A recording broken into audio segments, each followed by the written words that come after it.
Bismillahirrahmanirrahim. Assalamualaikum warahmatullahi wabarakatuh.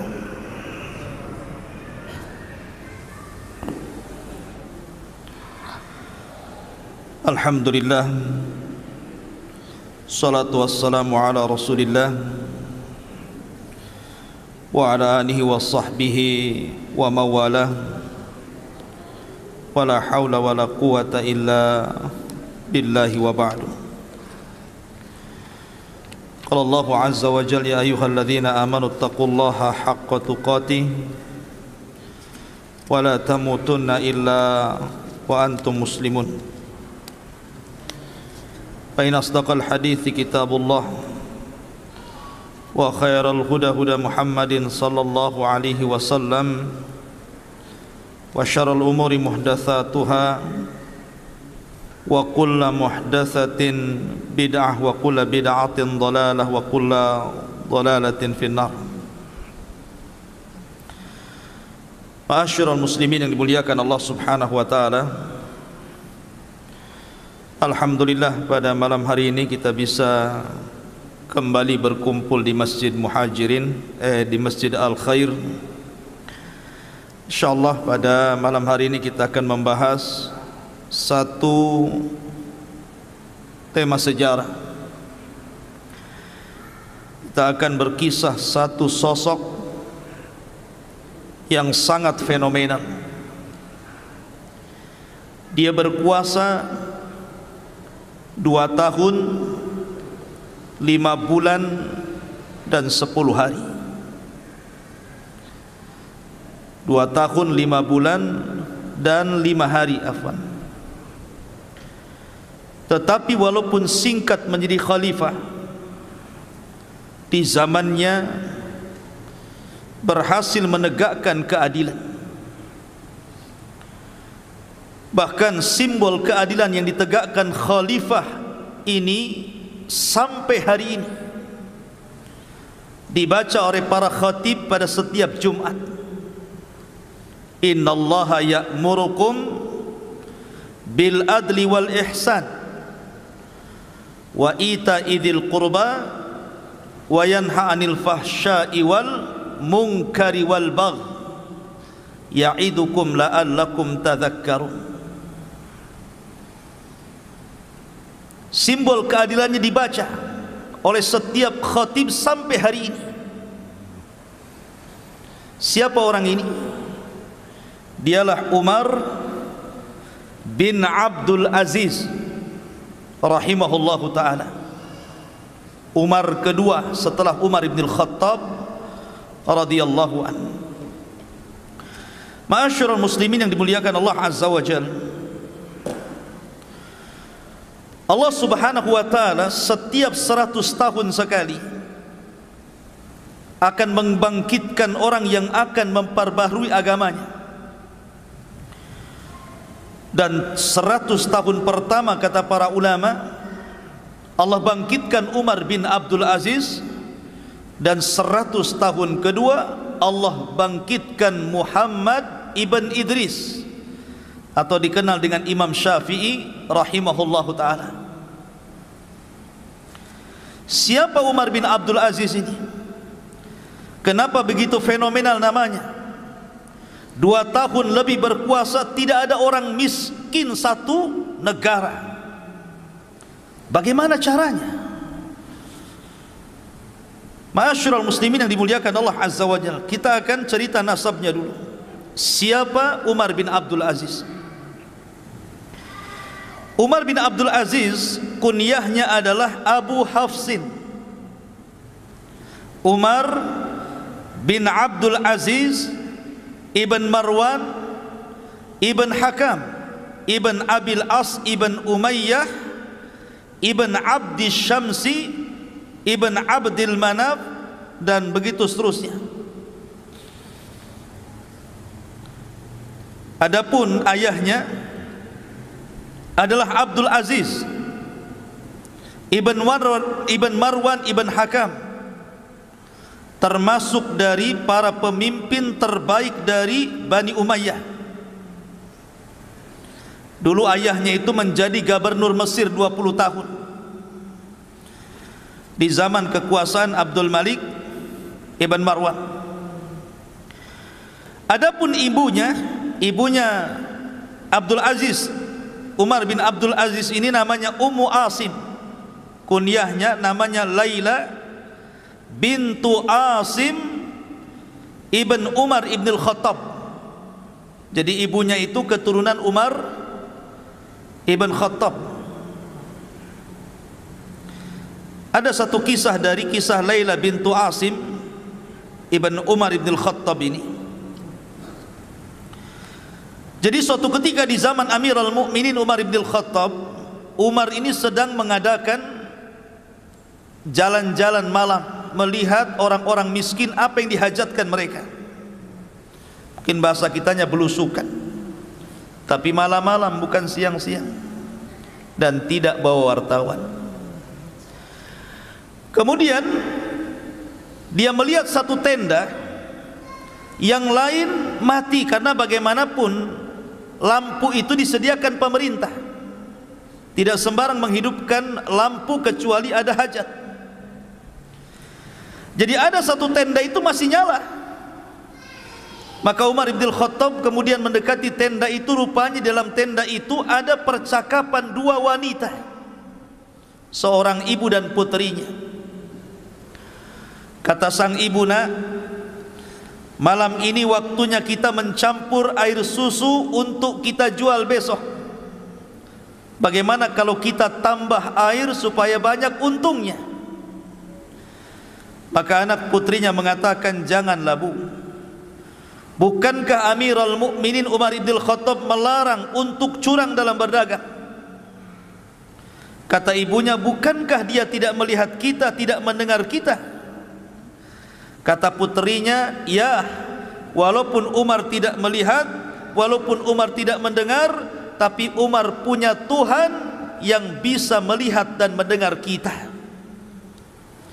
Ketika Umar melihat dan mendengar percakapan wanita itu, takjub Umar itu. Kok masih ada orang jujur? Kalau di masa Umar saja orang jujur itu membuat takjub, artinya kejujuran itu sudah hampir langka di zaman itu.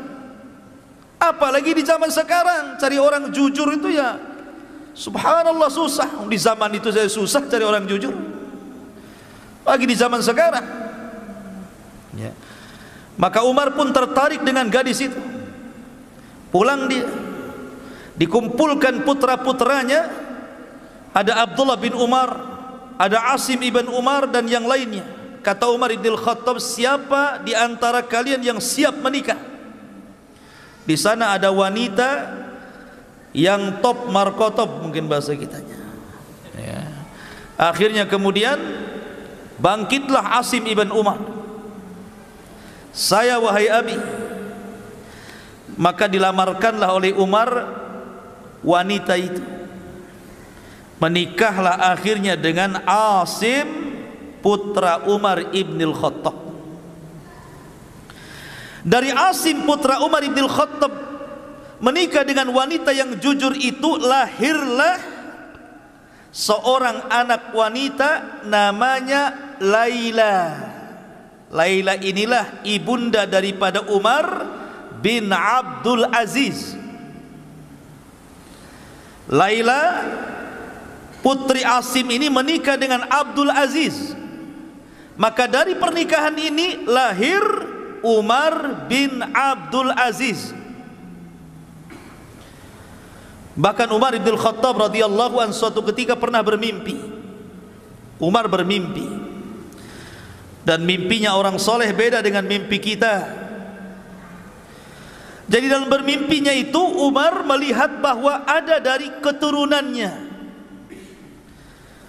yang luka, sebagian yang luka dalam wajahnya. Ciri-cirinya itu ada luka dalam wajahnya. Kemudian dia melihat dalam mimpinya bahwa di antara cucu cicitnya yang nanti ini, yang ada tanda di wajahnya karena luka itu, akan menjadi khalifah, menegakkan keadilan ketika menyebarnya kezaliman. Itu sudah dimimpikan oleh Umar bin Khattab itu. Oh, di antara cucu cicitnya itu nanti akan ada yang akan menegakkan keadilan di tengah-tengah kezaliman merajalela, dan cirinya ada luka di wajahnya, sujah. Jadi Umar bin Abdul Aziz ini sudah dimimpikan oleh Umar bin Khattab radhiyallahu anhu. Ma'asyiral muslimin yang dimuliakan Allah azza wa jalla, Umar bin Abdul Aziz dia adalah seorang yang di masa kecil suka dengan ilmu. Jadi Umar bin Abdul Aziz itu dia suka dengan ulama karena dia masih berjumpa dengan para sahabat Rasul dan para tabi'in, kibarut tabi'in seperti Sa'id ibn Musayyib dan sahabat-sahabat yang lainnya, karena memang pamannya juga sahabat, Abdullah bin Umar. Jadi suatu ketika dia ngomong sama ibunya, Umar bin Abdul Aziz kecil ini, apa kata dia? Dia mengatakan kepada ibunya, saya ingin seperti pamanku. Dia ngomong sama ibunya, Bu, saya ingin seperti pamanku. Ana uhibbu an akuna mithla khali. Saya ingin seperti pamanku. Maksudnya siapa pamannya? Abdullah bin Umar. Dan Abdullah bin Umar itu seorang yang faqih, ulamanya sahabat. Kata ibunya mengatakan, enggak usahlah, kamu enggak mungkin kayak dia, katanya. Jadi ibunya sudah ini dulu, ciut dulu, enggak mungkin kamu kayak dia itu. Harusnya kan tidak seperti itu ya. Kalau ahli-ahli pendidikan kan, kalau ada anak menginginkan sebuah kebaikan harusnya didorong kan. Kata ibunya, enggak usahlah, kok enggak mungkin kayak dia, katanya. Tapi dengan berjalannya waktu, ketika ayahnya Abdul Aziz kemudian di zaman Abdul Malik ibn Marwan itu diangkat menjadi gubernur Mesir, maka seluruh keluarganya diboyong ke Mesir. Tapi ketika itu Abdullah bin Umar meminta agar Umar bin Abdul Aziz kecil itu jangan dibawa, biar dia sama saya, katanya. Dari situlah maka Umar bin Abdul Aziz sejak kecil sudah bersama sahabat Abdullah bin Umar, pamannya, dan belajar. Bahkan sudah hafal Quran sebelum balik. Dan dicintakan dengan ilmu dan ulama. Makanya kemudian Umar bin Abdul Aziz ini tumbuh menjadi seorang ulama besar. Bahkan dimasukkan dalam deretan fuqaha'ut tabi'in, ahli fikihnya para tabi'in. Umar bin Abdul Aziz ini luar biasa. Ma'asyiral muslimin yang dimuliakan Allah azza wa jalla, di antaranya adalah bagaimana talabatul ilminya Umar bin Abdul Aziz ini dijelaskan. Di antara guru-guru beliau adalah dari kalangan tabi'in seperti Sa'id ibn Musayyib. Sa'id ibn Musayyib ini yang menikah dengan salah satu putri Abu Hurairah, dan dia menjadi pemimpin para tabi'in. Kemudian juga dia belajar kepada Ubaidillah ibn Abdillah ibn Utbah ibn Mas'ud radhiyallahu an, dan juga banyak kalangan sahabat dan para tabi'in yang diambil ilmunya, sehingga lambat laun akhirnya Umar bin Abdul Aziz menjadi ulama besar. Bahkan dikatakan di antara guru-gurunya 30 lebih dari kalangan para sahabat Nabi sallallahu alaihi wasallam dan 25 dari kalangan para tabi'in. Jadi banyak guru-gurunya, dan dia menjadi ulama besar di zamannya. Taib, saya tidak akan memperpanjang tentang nasab beliau. Saya ingin langsung kepada inti apa yang kita bicarakan pada malam hari ini, kisah pilu dari Umar bin Abdul Aziz dibunuh oleh seorang budak dan ditangisi para fuqara wal masakin. Itu temanya. Sebab kalau kita ambil semua kisah beliau tidak cukup, mungkin 5 atau 6 pertemuan, terlampau banyak. Kisah beliau ini banyak dicatat para ulama karena menakjubkan kisahnya. Ma'asyiral muslimin yang dimuliakan Allah Azza wa Jalla, di antaranya adalah salah satu penggalan kisahnya adalah ketika Umar bin Abdul Aziz menjadi khalifah. Nanti bagaimana menjadi khalifah nanti saya akan ceritakan satu penggalan kisah dulu. Ketika Umar bin Abdul Aziz ini menjadi Amirul Mukminin, Umar bin Abdul Aziz ini, maka dia berhasil mengumpulkan harta zakat yang melimpah luar biasa. Semua keluarga kerajaan harus bayar zakat. Semua orang kaya harus bayar zakat. Semua yang punya tanggungan hutang harus dibayar. Sehingga Umar bin Abdul Aziz berhasil menerapkan sistem zakat dalam satu tatanan negara. Dan itu diterapkan betul dengan hukuman. Akhirnya banyak orang-orang kaya, para pejabat, para pemimpin, akhirnya mereka menyerahkan harta-harta zakat mereka dan dikumpulkan di Baitul Mal. Kemudian ketika itu Umar bin Abdul Aziz memanggil para karyawannya, pengepul-pengepul zakat itu, dan mengatakan, anfiquha 'alal fuqara, ambil harta di Baitul Mal, infakkan, cari orang fakir, kasih zakat mereka. Jangan ada satupun orang yang fakir yang tidak kebagian zakat. Cari orang fakir miskin dimanapun berada, kasih zakatnya. Maka bergeraklah pasukan amil zakat ini mencari orang-orang fakir dan miskin, sehingga tidak ada satupun fakir dan miskin kecuali mendapatkan sedekah dan zakat dari Baitul Mal. Anehnya hartanya masih ada, tidak habis. Kemudian dilaporkan kepada Umar bin Abdul Aziz, harta masih melimpah wahai Amirul Mukminin.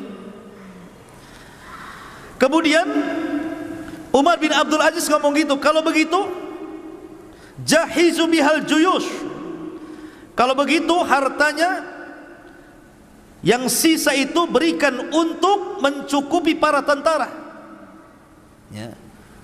Sejahterakan para tentara biar layak dengan gaji yang mereka dapati. Akhirnya kemudian harta itu dikeluarkan lagi, kemudian dibagi-bagi bagi para tentara. Rupanya harta itu masih banyak. Kemudian mereka mengatakan, ya Amirul Mukminin, juyusul Islam tajubud dunya. Wahai Amirul Mukminin, para tentara-tentara Islam mereka sudah kaya semua. Kemudian Umar bin Abdul Aziz kemudian bicara, kalau begitu jawwijus syabab, cari anak-anak muda yang belum kawin, modali, danai, kawinkan. Oh, enak nih kalau punya pemimpin kayak gini, ya. Disuruh anak-anak muda yang belum kawin itu, siapa yang mau kawin tinggal ngomong ke Baitul Mal, maka sudah ada dananya. Ada dananya untuk maharnya, untuk walimahnya, untuk acaranya, semua free, gratis. Bahkan mereka mengatakan, man kana yuridu zawaj, barang siapa di antara kalian yang ingin menikah, datang kemari. Kemudian masih banyak juga hartanya. Maka Umar bin Aziz mengatakan, uqdud duyuna 'alal mutadayyinin. Kalau begitu cari orang-orang yang punya hutang. Cari orang-orang yang punya hutang, yang hidupnya terkait dengan hutang, cari, bayarkan hutangnya. Dicari orang-orang yang punya hutang itu.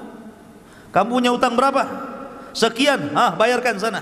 Kamu punya berapa? Sekian, bayarkan sana. Kan enak tuh punya presiden kayak gini, ya. Ma'asyiral muslimin yang dimuliakan Allah Azza wa Jalla, setelah semuanya dibayari hutang-hutang itu, sudah tidak ada yang punya hutang lagi, masih numpuk juga hartanya di Baitul Mukminin itu. Maka Umar bin Abdul Aziz mengatakan, ungduru ilal masihiyina wal yahud, kalau begitu lihat Bagaimana kondisi orang-orang Nasrani dan Yahudi? Bagaimana kondisi orang-orang Nasrani dan Yahudi? Man kana alaihi dainun fasaddidu anhu. Kalau seandainya mereka punya hutang, bantu mereka, ambil dari Baitul Mukmin, Baitul Mal, bayarkan itu. Carinya orang Yahudi, orang Nasrani yang punya hutang. Kamu punya hutang berapa? Sekian. Nih bayarkan sana. Sampai kepada Nasrani Yahudi merasa senang dengan kepemimpinan Umar bin Abdul Aziz ini.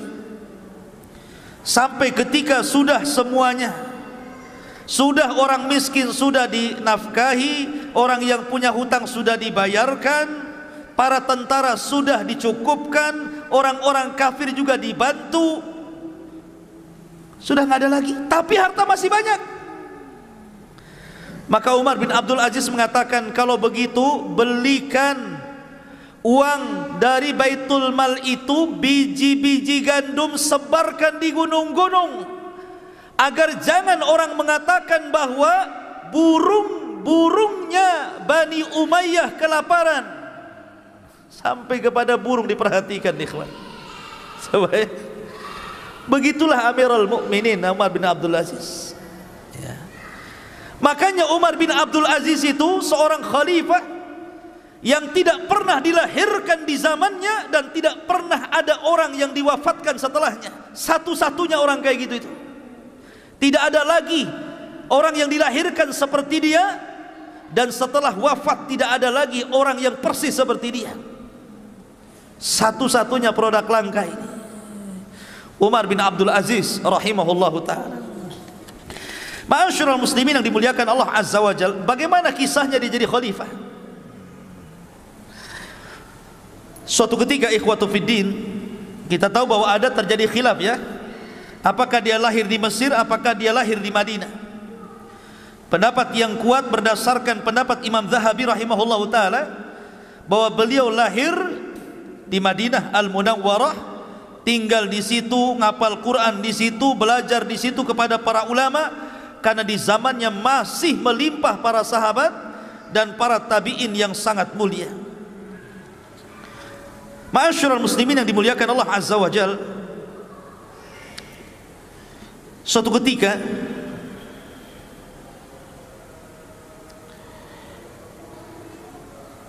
ketika meninggal salah satu khalifah di zamannya Abdul Malik ibn Marwan, ketika itu kita tahu bahwa Khalifah Abdul Malik ibn Marwan itu sangat menyukai Umar bin Abdul Aziz. Khalifah Abdul Malik ibn Marwan itu suka dengan Umar bin Abdul Aziz karena memang paham agama, seorang ulama, walaupun masih budak tapi banyak ilmunya. Akhirnya kemudian dia pun diangkat untuk menjadi salah satu gubernur di daerah yang masih kecil, ya, di daerah yang masih kecil dijadikan gubernur di situ. Lah terkadang ikhwatu fillah muliakan Allah Azza wa Jalla, dia selalu mengirim surat kepada khalifah, yang inti surat itu selalu mengingatkan khalifah. Di antaranya adalah amma ba'du inna qara'in wa kullukum mas'ul an ra'iyatihi Allahu la ilaha illahu la yajma'annakum ila yaumil qiyamati la raiba fih wa man asdaqu minallahi haditha. Isi suratnya, sesungguhnya engkau pemimpin wahai khalifah, dan engkau akan dimintai pertanggungjawabannya di hadapan Allah. Allah tidak ada sesembahan yang berhak disembah kecuali Dia. Sungguh Allah akan mengumpulkan kalian pada hari kiamat yang tidak ada keraguan di dalamnya, dan tidak ada yang lebih benar ucapannya melebihi Allah subhanahu wa ta'ala. Begitulah nasihat-nasihat yang dilontarkan oleh Umar bin Abdul Aziz kepada Khalifah Abdul Malik ibn Marwan di masa dia menjadi gubernur, sampai akhirnya meninggal dunia Khalifah Abdul Malik ibn Marwan, kemudian diganti oleh anaknya namanya Al-Walid ibn Abdul Malik ibn Marwan.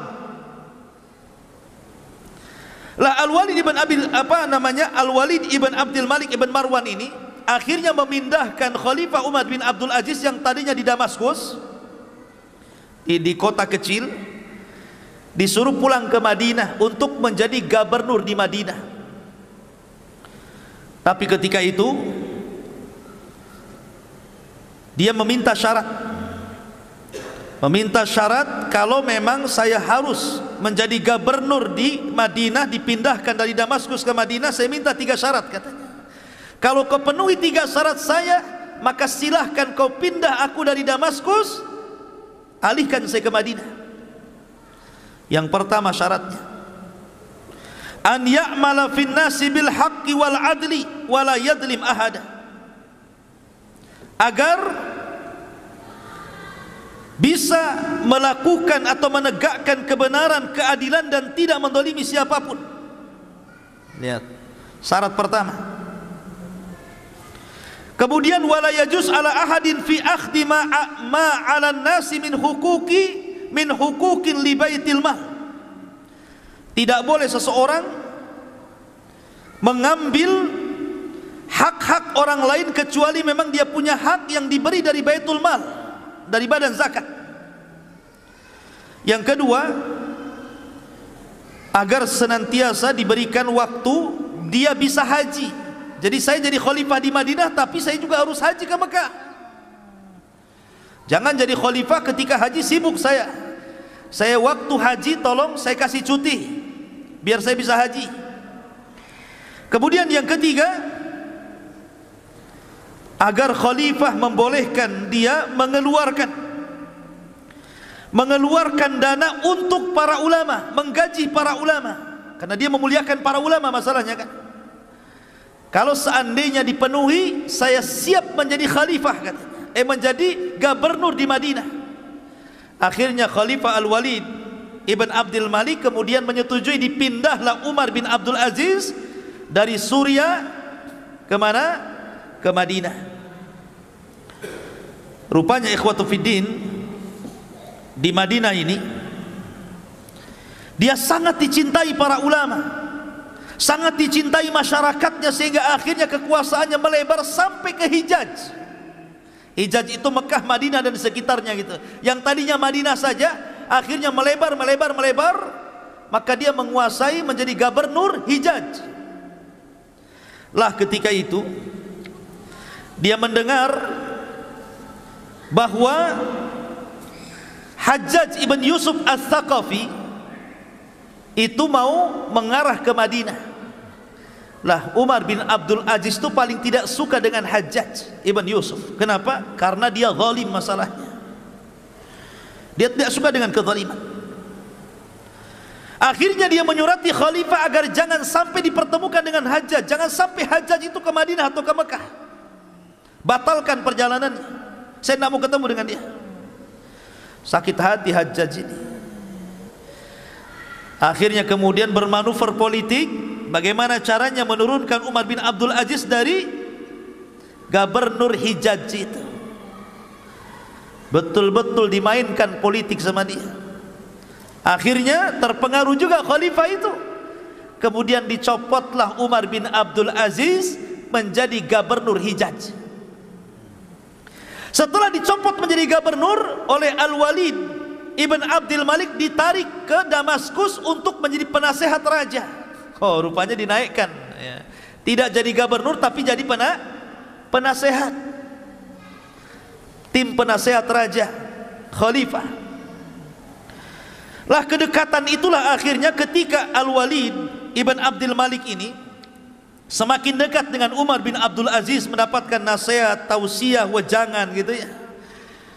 Akhirnya kemudian dia pun banyak terpengaruh dengan Umar bin Abdul Aziz, sampai akhirnya Allah takdirkan Al-Walid ibn Abdul Malik meninggal.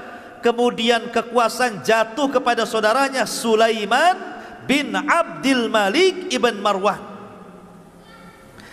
Lah di masa Sulaiman inilah, Sulaiman itu juga sangat memuliakan Umar bin Abdul Aziz, sangat memuliakan sekali, Sampai ada satu kisah ketika keduanya berada di sebuah tempat di manasik haji. Jadi ketika haji ini berdua, Umar bin Abdul Aziz dan Sulaiman ibn Abdul Malik ibn Marwan ini dengan khalifah. Kemudian Sulaiman bin Abdul Malik ibn Marwan ini memanggil saking banyaknya jemaah haji, akhirnya dia takjub dan mengatakan, ma aktsarul hujjaj. Wahai Umar, maksudnya Umar bin Abdul Aziz, kau tidak lihat betapa banyak orang-orang yang haji itu ya, ribuan jumlahnya. Tetapi Umar bin Abdul Aziz mengatakan, fa innahum sayatuna alaika yaumal qiyamah. Sesungguhnya banyaknya orang-orang itu nanti pada hari kiamat akan datang kepadamu, katanya.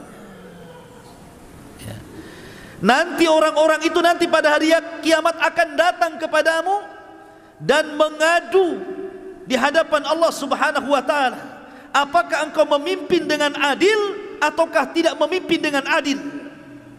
Oh, dinasihati khalifah. Mereka akan datang kepadamu pada hari kiamat. Tadinya bangga kan, banyak kali orang yang haji itu, katanya khalifah. Kata Umar, orang sebanyak itu nanti akan datang pada hari kiamat ditakut-takuti. Mereka akan menjadi khusama'uka yaumal qiyamah, akan menjadi musuh pada hari kiamat. Mereka akan menuntut haknya di hadapan Allah Subhanahu wa taala. Dari situlah akhirnya Sulaiman ibn Abdul Malik menangis dan merasa bersalah. Lah sebelum wafatnya Sulaiman bin Abdul Aziz, Sulaiman ibn Abdul Malik ini, dia ngirim surat isinya wasiat. Harusnya ketika dia meninggal itu kan masih ada saudara-saudaranya kan, ada Yazid ibn Abdul Malik ibn Marwan, ada Hisham ibn Abdul Malik ibn Marwan gitu kan. Harusnya yang jadi setelah meninggalnya Sulaiman itu Yazid ibn Abdul Malik ibn Marwan. Ternyata ketika dia nulis surat wasiat, rupanya tidak ditulis nama Yazid di situ, tapi ditulis nama Umar bin Abdul Aziz. Jadi sebelum wafatnya dia nulis surat, nanti kalau saya meninggal, maka kekuasaan ini saya berikan kepada Umar bin Abdul Aziz. Dengarkan, taati perintahnya karena dia khalifah kalian. Maka betul-betul ketika meninggal dunia dibuka surat wasiatnya.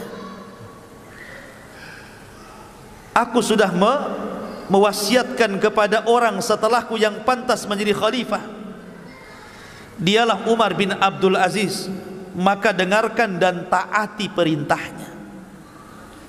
Jadi justru saudara-saudaranya tidak menjadi, harusnya kan saudaranya tuh, ini kenapa orang lain? Karena Sulaiman bin Abdul Malik ibn Marwan tahu karakter-karakter saudaranya kan. Nih kalau saudaranya jadi raja masalah nih. Makanya kemudian dia takut di hadapan Allah, dipilihnya Umar bin Abdul Aziz menggantikan Sulaiman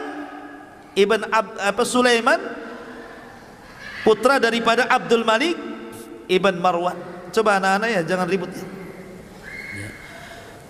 Ada satu kisah yang menarik ikhwan. Ketika di permulaan beliau menjadi khalifah, ketika dia mendengar bahwa telah datang wasiat dari Sulaiman bin Abdul Malik ibn Marwan bahwa ketika dia meninggal Umar bin Abdul Aziz harus jadi khalifah, dia tidak pernah keluar dari masjid. Tidak pernah keluar dari masjid. Dia ketakutan dengan wasiat itu, sehingga kemudian dia pun menolak untuk dibaiat. Dia menolak untuk dibaiat. Sampai-sampai setelah kemudian dia mendapatkan kabar, apa kata beliau di hadapan manusia ini? Ketika dia mendapatkan kabar bahwa dia sudah diwasiati untuk menjadi khalifah sepeninggal Sulaiman, Dia pun mengatakan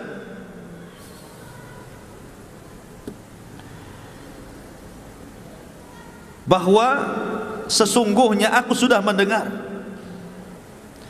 bahwa khalifah sudah memberikan amanah kepadaku agar aku menggantikan posisinya menjadi khalifah kaum muslimin. Kemudian dia mengatakan, demi Allah, saya berceramah di hadapan kalian wahai kaum muslimin, sesungguhnya tidak ada niat bagiku menjadi khalifah. Saya minta kalian untuk melepaskan baiat-baiat kalian dari pundakku, dan saya serahkan urusan kepada kalian. Silahkan cari pemimpin sesuka kalian. Lari dia, tidak mau jadi pemimpin ya. Jadi ketika dia melihat surat wasiat itu, dia langsung cuci tangan, tidak mau. Dia menangis berhari-hari di masjid itu. Kemudian setelah itu menemui manusia dan mengatakan, sebaiknya kalian lepaskan baiat-baiat kalian dari pundakku, silahkan bermusyawarah, cari pemimpin yang layak selainku. Lihat, kalau sekarang terbalik, jangan pilih dia, pilih aku. Itu sekarang, ya kan? Ma'asyiral muslimin yang dimuliakan Allah Azza wa Jalla, sampai seperti itu. Di antara akhirnya kemudian ketika dia menjadi khalifah, lihat bagaimana pertama kali dia berkhutbah. Tapi orang-orang kan tidak mau, tetap memilih Umar bin Abdul Aziz karena sudah tahu siapa dia, akhlaknya, ilmunya, bagaimana pemuliaan ulama kepadanya gitu. Masyarakat malah dukung masalahnya. Jadi tidak mau tidak, terpaksalah dia jadi khalifah. Akhirnya dikumpulkan kaum muslimin. Lihat ceramah beliau. Di permulaannya dia mengatakan, ayyuhan nas, inni qad ubtulitu bihadzal amri ghaira ra'yin kana minni fi wala talabatan lahu wala masyuratan minal muslimin wa inni qad khala'tu ma fi a'naqikum min bai'ati fakhtaru li anfusikum. Ini khutbah pertamanya. Wahai manusia, sungguh aku telah diuji dengan perkara khalifah ini. Sungguh aku telah diuji dengan perkara khalifah ini. Kenapa aku dipilih tanpa ada ideku, tanpa ada musyawarah dari kaum muslimin, tanpa ada permintaan dariku? Sesungguhnya aku melepaskan kekhilafahan dari pundakku. Berkumpullah kalian, silahkan pilih pemimpin sesuka kalian. Kemudian di ujung ceramahnya Rasulullah dia mengatakan, Umar bin Abdul Aziz, ayyuhan nas, man ata Allah wajabat ta'atuhu wa man asallah fala ta'ata lahu, ati'uni fima ata'tullah wa asaitu wa as fa idza asaitullaha fala ta'ata li alaikum. Wahai manusia, barang siapa yang taat kepada Allah, wajib ditaati orang itu. Barang siapa yang bermaksiat kepada Allah, jangan ditaati orang itu. Maka taatilah kepadaku. Jikalau aku berada di atas ketaatan kepada Allah, maka jangan pernah kalian taat kepadaku jikalau aku bermaksiat kepada Allah subhanahu wa ta'ala. Lihat, memang betul-betul khulafaur rasyidin ikhwan menegakkan syariat Islam ala minhajin nubuwah.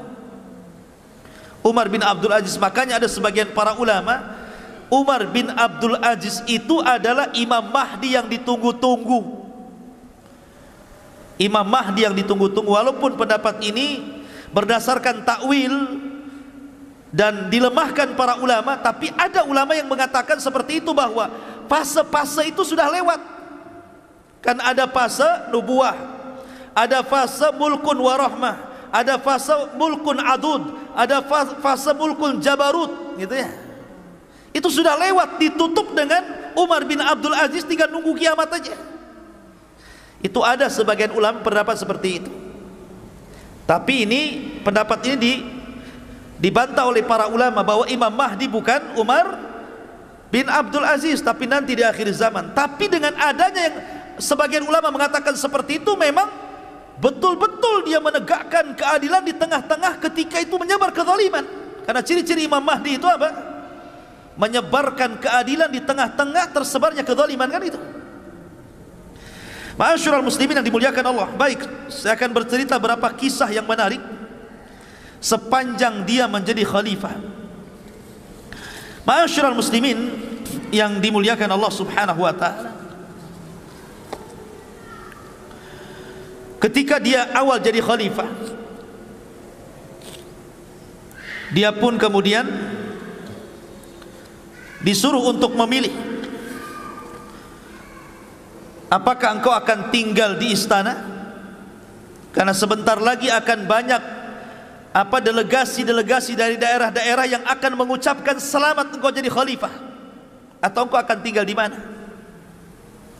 Kata para pejabat ini untuk memuliakan khalifah, kau mau di mana? Sebaiknya kau pindah, bawa keluargamu, boyong ke istana.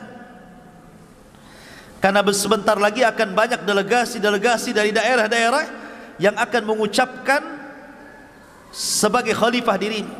Tapi Umar bin Abdul Aziz tidak mau. Dia malah pulang ke rumah lamanya. Ke rumah lamanya dia balik. Tidak mau tinggal di istana dia. Dia rumahnya rumah dari rumah jelek, rumah buruk gitu kan. Tidak mau dia tinggal di istana. Bayangkan, waraknya luar biasa, zuhudnya luar biasa. Maka kemudian ketika itu dia pun pulang dan menemui istrinya. Apa kata dia? Ini pertama kali dia ngomong sama istrinya. Wah istriku, ukhayyiruka bi amrayni, aku berikan kau dua pilihan. Kau serahkan seluruh emas, seluruh perak, seluruh perhiasan, seluruh hartamu ke Baitul Mal, atau jangan pernah kau hidup bersama aku. Istri daripada Umar bin Abdul Aziz ini putri khalifah. Dia putri khalifah ya. Bayangkan, dia saudara daripada orang-orang yang akan jadi khalifah. Al-Walid, Sulaiman, Yazid, itu saudara-saudaranya. Dan dia anak satu-satunya perempuan, anak khalifah yang dinikahi Umar bin Abdul Aziz. Tentu namanya anak khalifah kan kaya raya, banyak emas, banyak apa-apa kan. Tapi kata Umar bin Abdul Aziz, semenjak dia jadi khalifah, dia minta sama istrinya, keluarkan emasmu, mana perakmu, mana perhiasanmu, ayo sini, saya akan masukkan ke Baitul Mal. Kata istrinya, wahai suamiku, bukankah kerajaan ini milik bapakku, katanya, milik Abdul Malik ibn Marwan.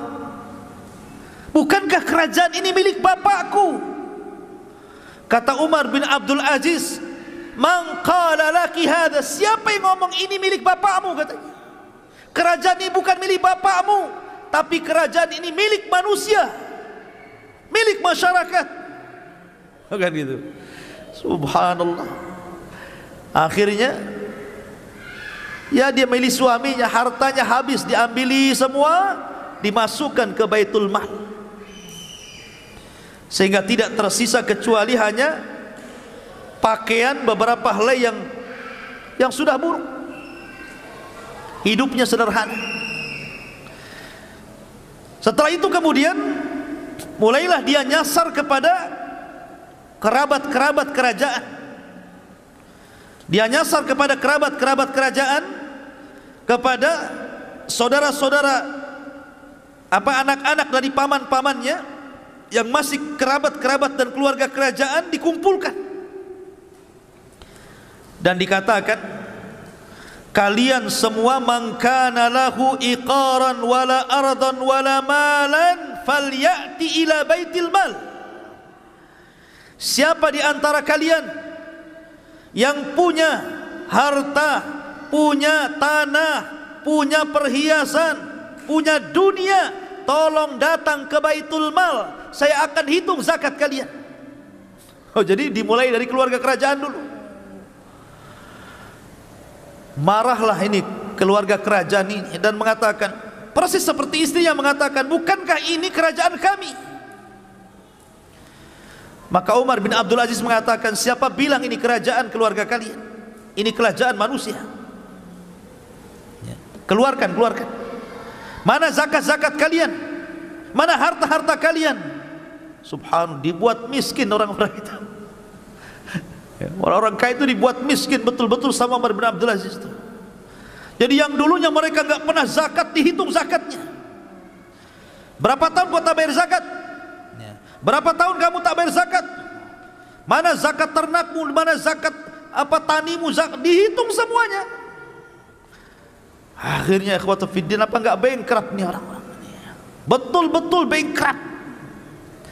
Akhirnya ketika mereka pun hidupnya sudah susah karena hartanya diambil dan dimasukkan Baitul Mal, mereka pun datang kepada Umar bin Abdul Aziz dan mengatakan, ya Amirul Mukminin, kami sudah tidak punya harta lagi, harta kami sudah engkau ambil, tolonglah berikan kepada kami gaji bulanan. Sudahlah, saya makan gaji bulanan sudah cukup, berapalah kau kasih kepada kami?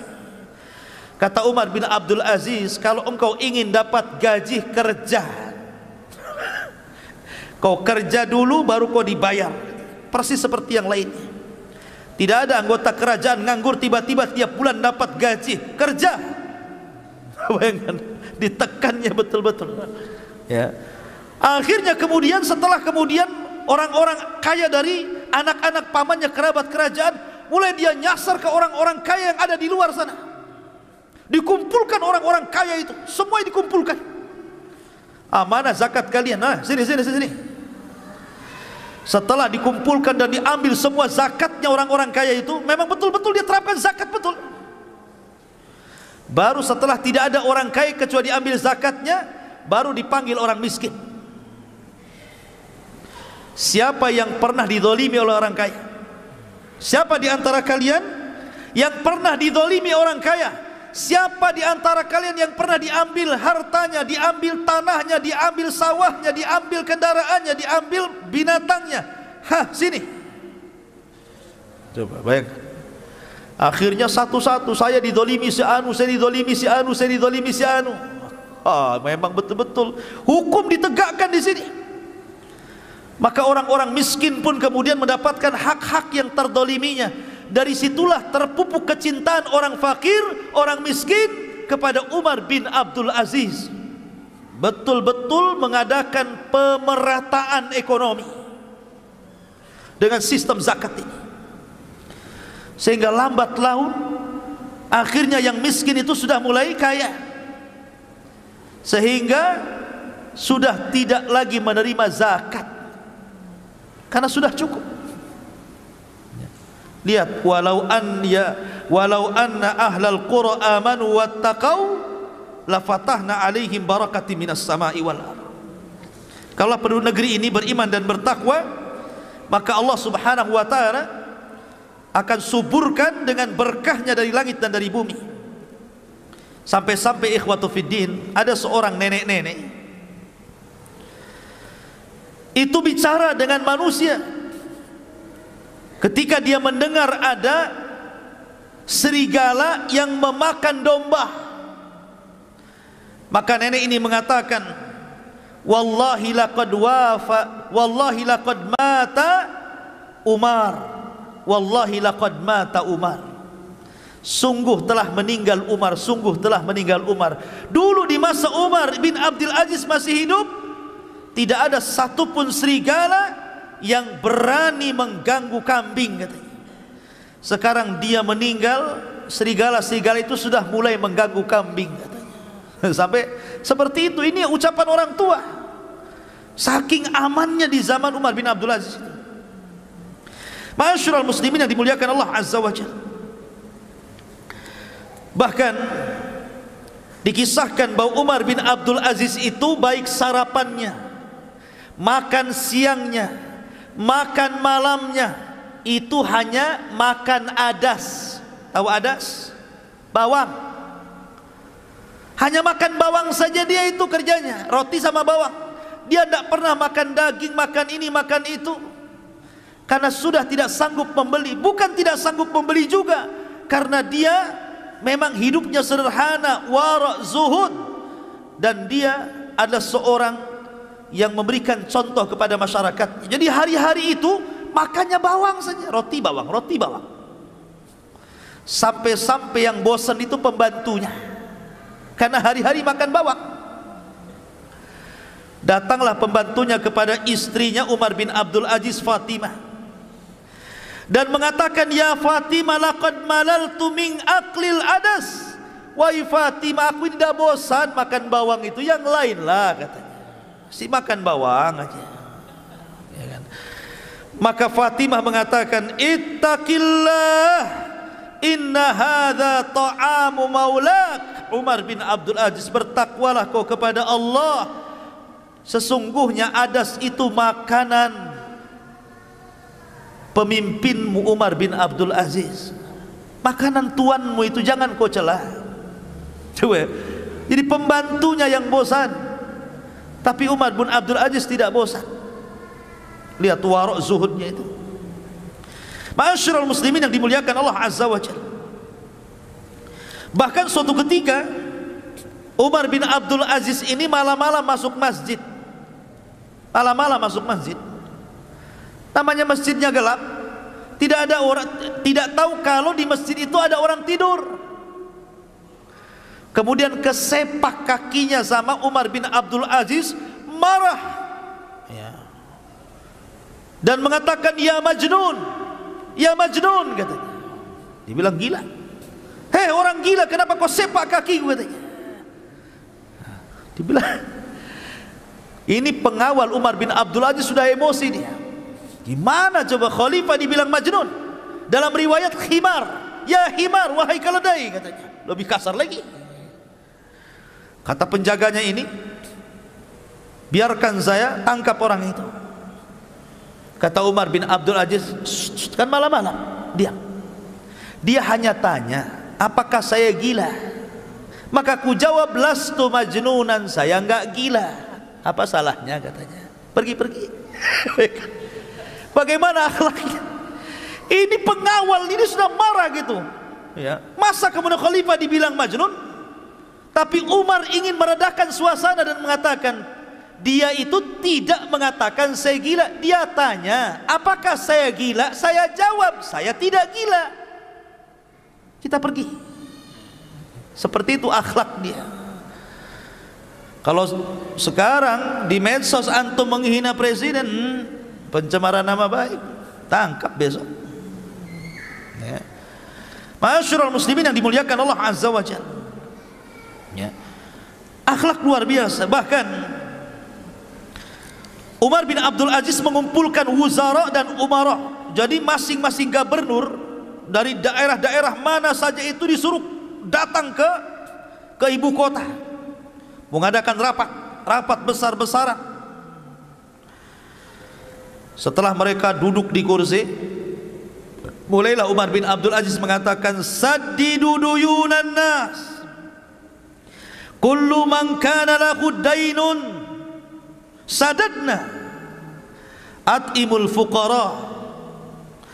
Maka Umar bin Abdul Aziz mengatakan, kalian harus memenuhi hutang-hutang kalian, bayarkan hutang-hutang kalian. Kalau kalian punya hutang, mengambil hak rakyatnya, kembalikan kepada rakyat. Kemudian jangan lupa orang-orang fakir, jangan lupa dengan orang-orang fakir. Begitulah Umar bin Khattab menasihati para gubernur, selalu diingatkan dengan fuqara, fuqara dan fuqara, ya. Kasih makan orang miskin, orang miskin, orang miskin, itu diingatkan terus. Subhanallah. Umar bin Abdul Aziz itu gajinya cuma 2 dirham, bukan dinar, dirham. Dirham itu separuh dinar.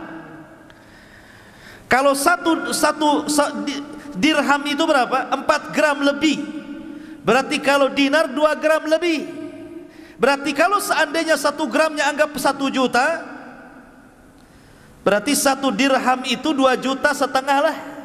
2 dirham tambah 2,5 juta, jadi gajinya 5 juta.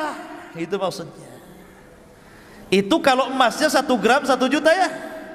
Terkadang ada emas 500, kalau emasnya 500 ya separuhnya, ya berarti gajinya Umar bin Abdul Aziz itu cuma 2,5 juta. Masih besar gajinya ini ya, guru-guru PNS.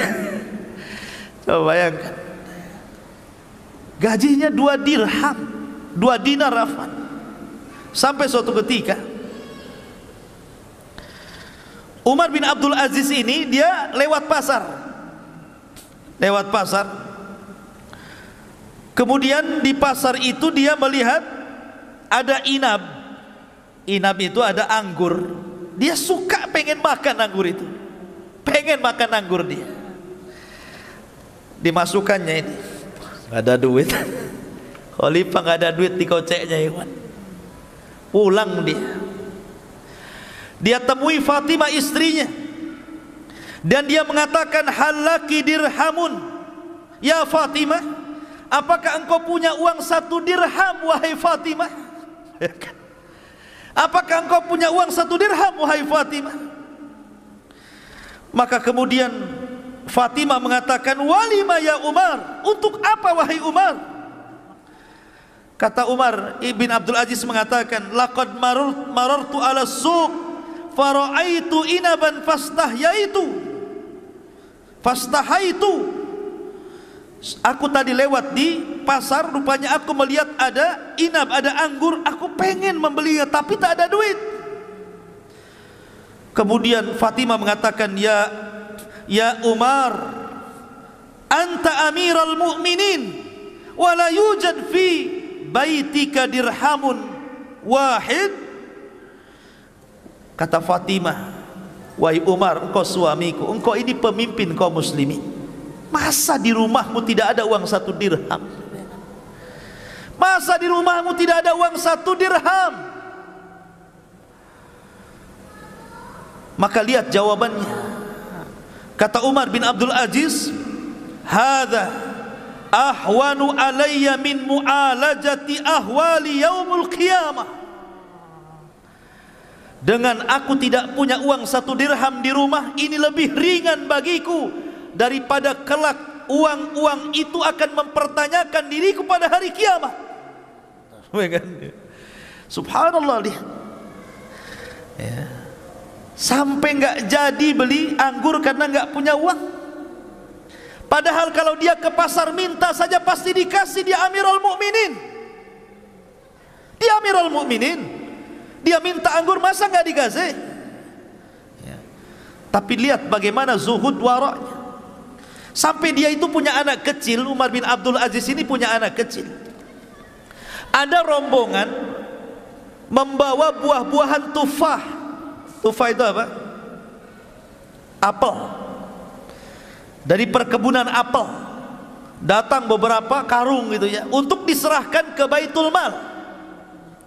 Lewat pula di depan rumah Amirul Mukminin.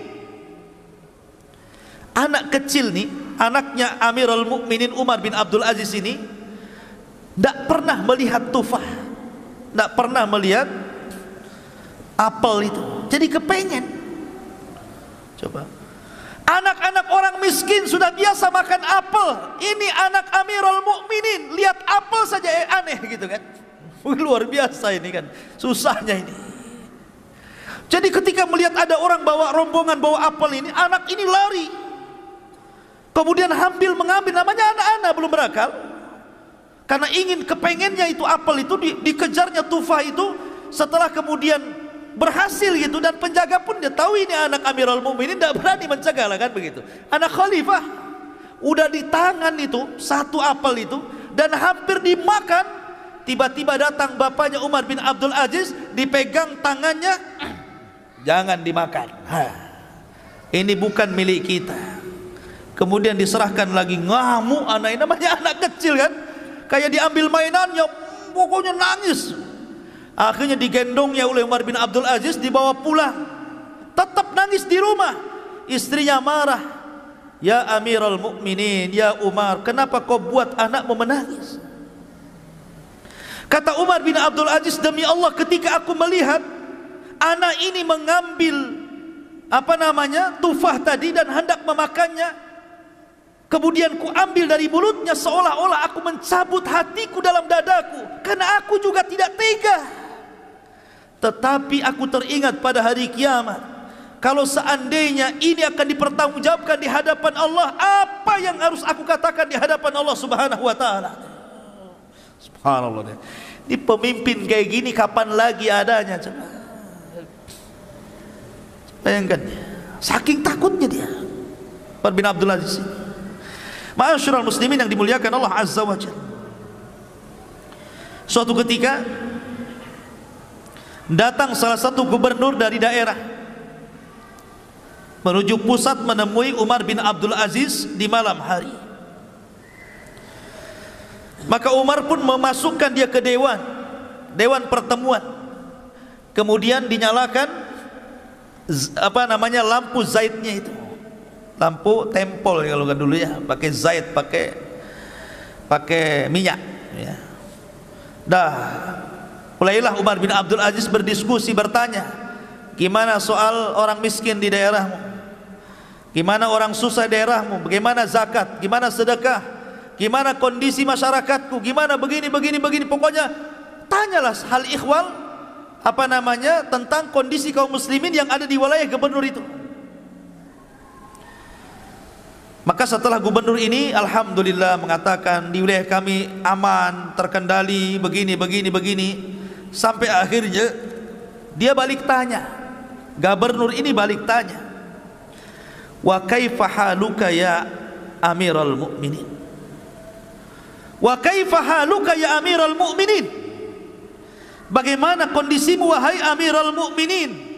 Saya lihat kau memakai baju yang sudah agak robek, agak usang. Kemudian mulailah satu persatu tanya. Kata Umar bin Abdul Aziz, tunggu ya, saya tidak akan jawab dulu pertanyaanmu, tunggu dulu sebentar.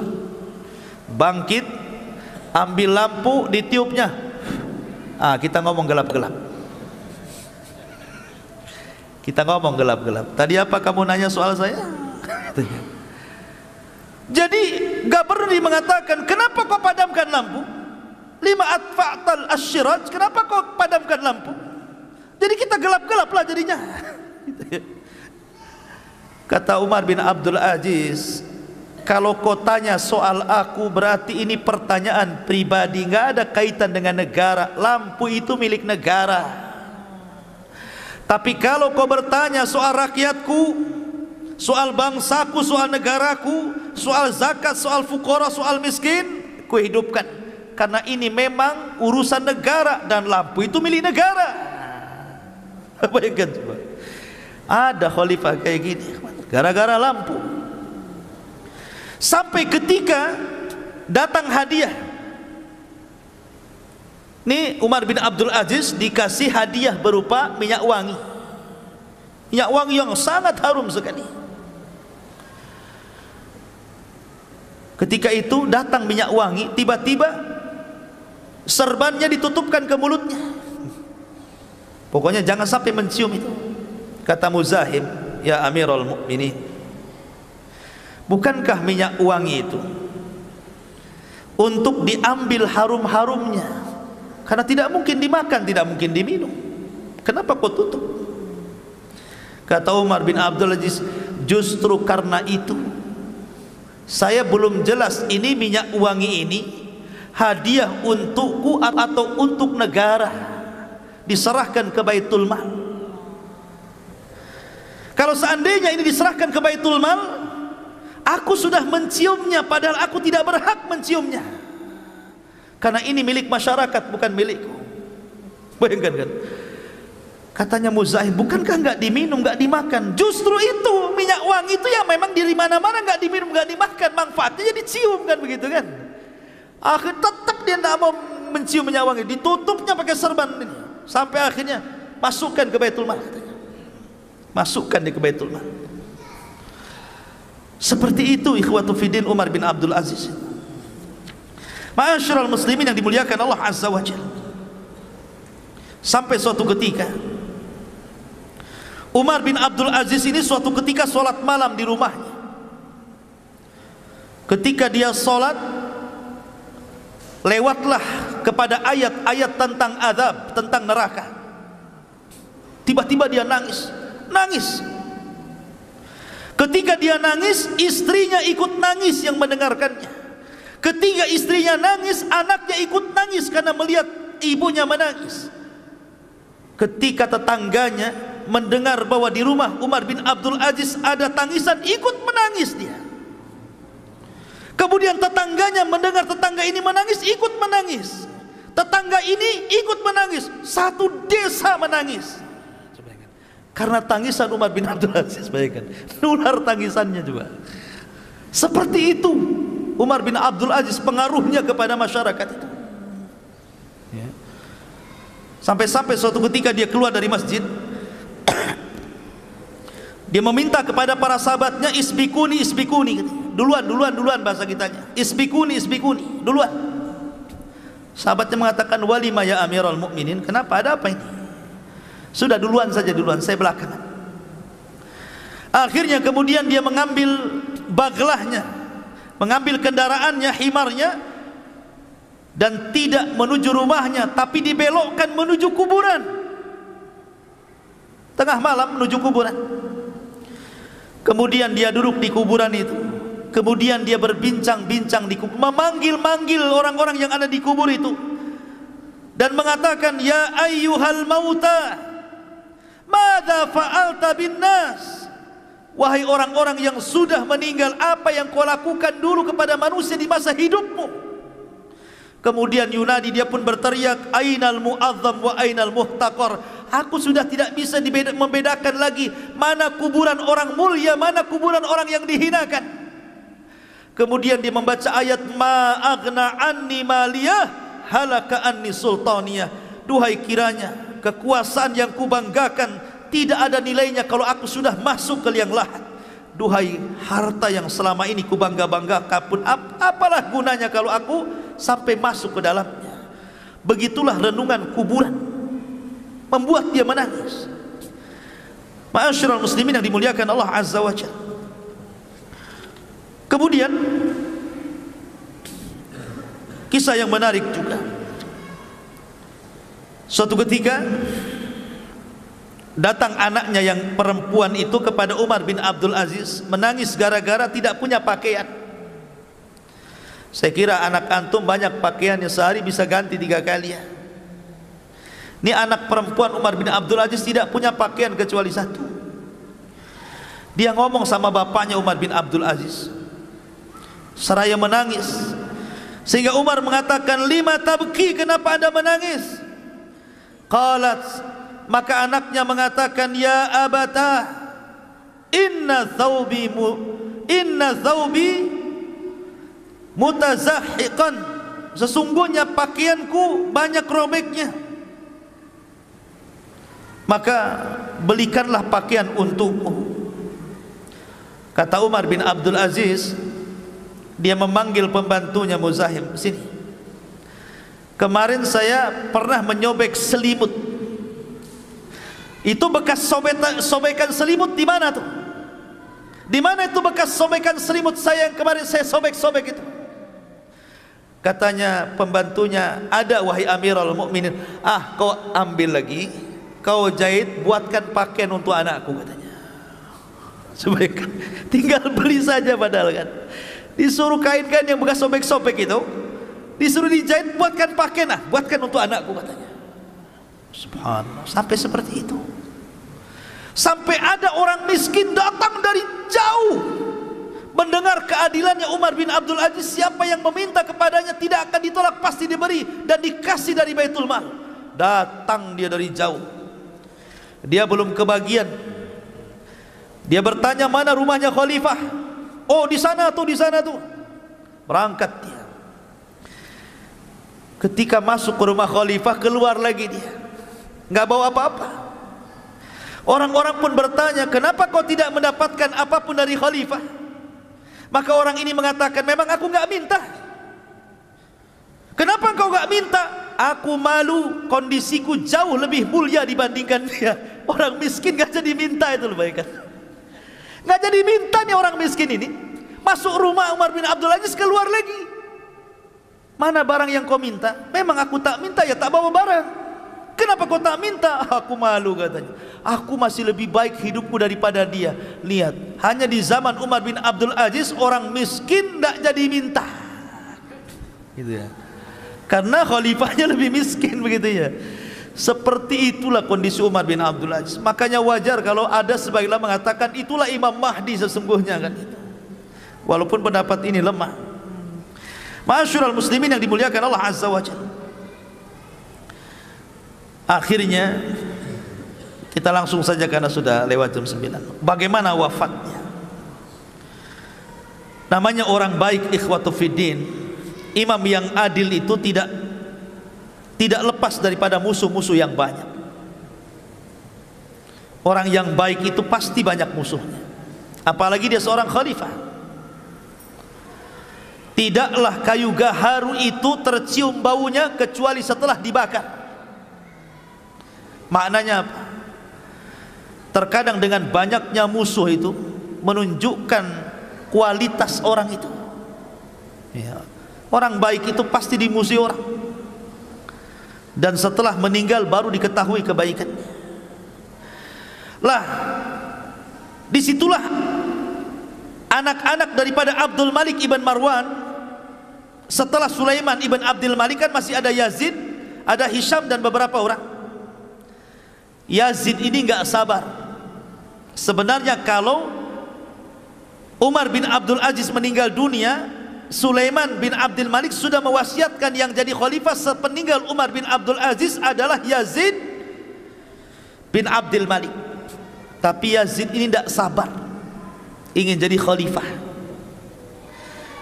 Apalagi sudah sakit hati keluarganya, diambili hartanya, ya, merasa dimiskinkan begitu oleh Umar bin Abdul Aziz.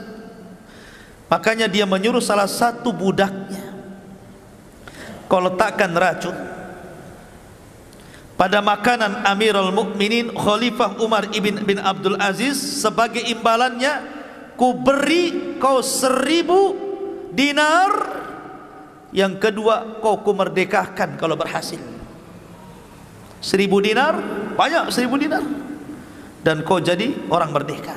Pengecut dengan cara meracun.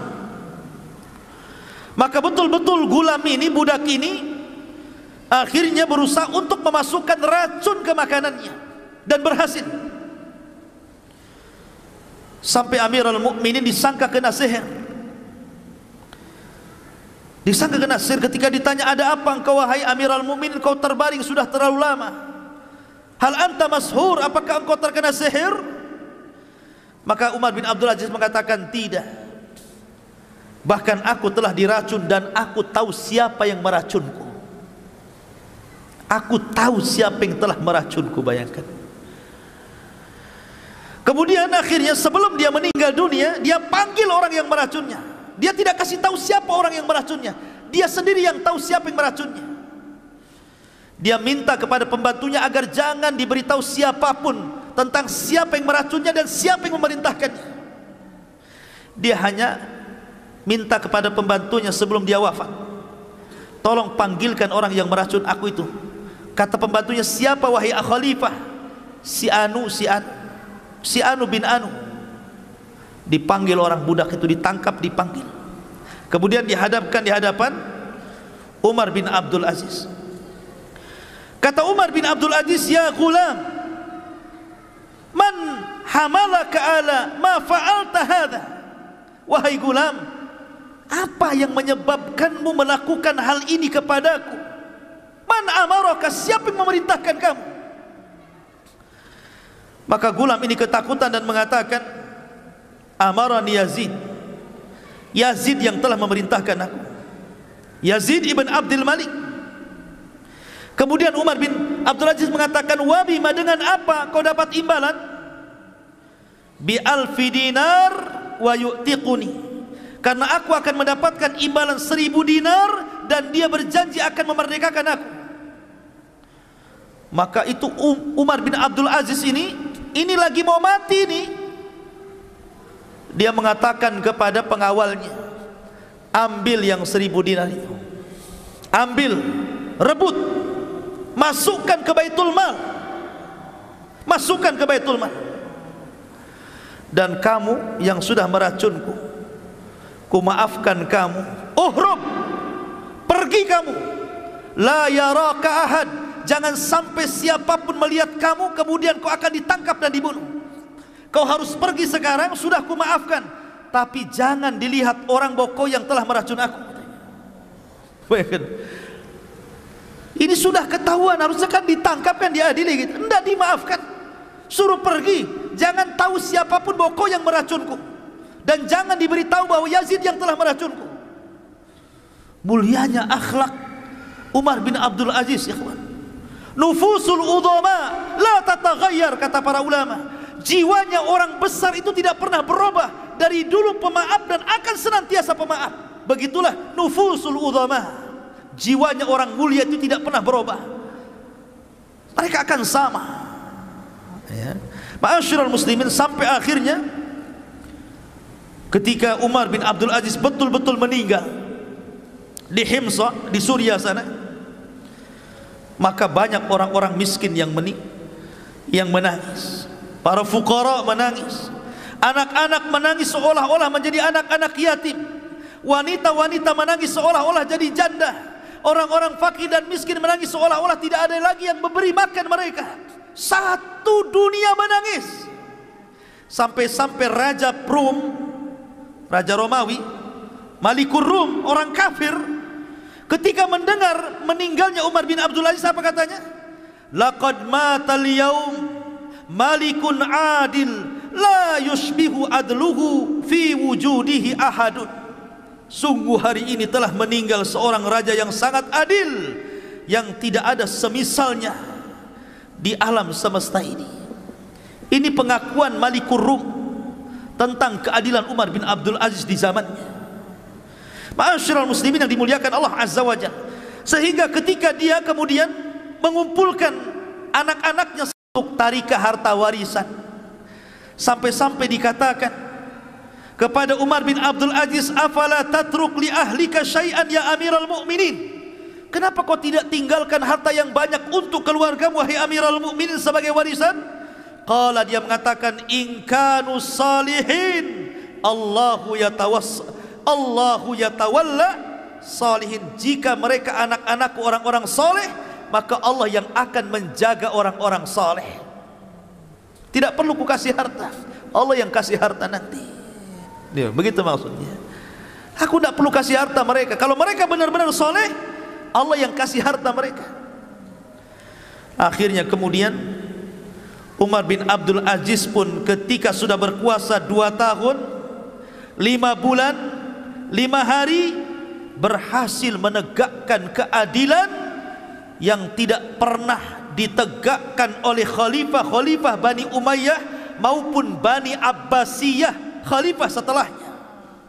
Makanya sebagian para ulama ada yang memasukkan dia satu di antara khulafaur rasyidin setelah Abu Bakar, Umar, Utsman dan Ali, Umar bin Abdul Aziz.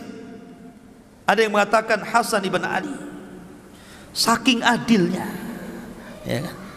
Begitulah ikhwatu fiddin muliakan Allah Azza wa Jalla, kisah singkat dari perjalanan Umar bin Abdul Aziz. Mudah-mudahan ada manfaatnya. Subhanakallah bihamdika, asyhadu an la ilaha illa anta, astaghfiruka wa atubu ilaik. Allahu ta'ala. Assalamualaikum warahmatullahi wabarakatuh.